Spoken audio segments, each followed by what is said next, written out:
उन्हें स्वयं पर पछतावा होने लगा। वह सोचने लगे कि एक यह मनुष्य है जो दूसरे के पुत्र की रक्षा के लिए स्वयं की बलि दे रहा है, और एक मैं हूं जो देवों के संरक्षण में हूं किंतु दूसरों की संतान की बलि ले रहा हूं। उन्होंने जीमूतवाहन को मुक्त कर दिया।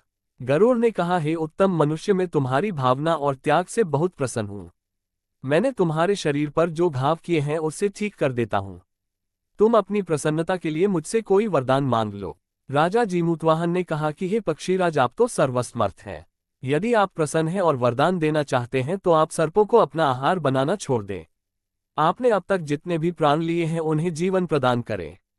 गरुड़ ने सबको जीवनदान दे दिया और नागों की बलि न लेने का वरदान भी दिया।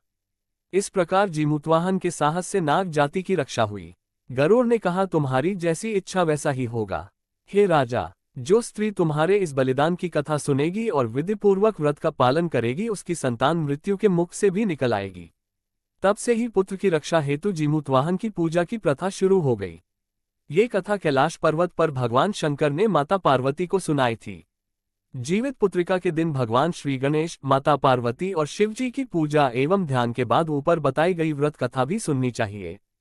भगवान श्री कृष्ण कथा। ये कथा महाभारत काल से जुड़ी हुई है। महाभारत युद्ध के बाद अपने पिता की मृत्यु के बाद अश्वत्थामा बहुत ही नाराज था और उसके अंदर बदले की आग तीव्र थी, जिस कारण उसने पांडवों के शिविर में घुसकर सोते हुए 5 लोगों को पांडव समझकर मार डाला था।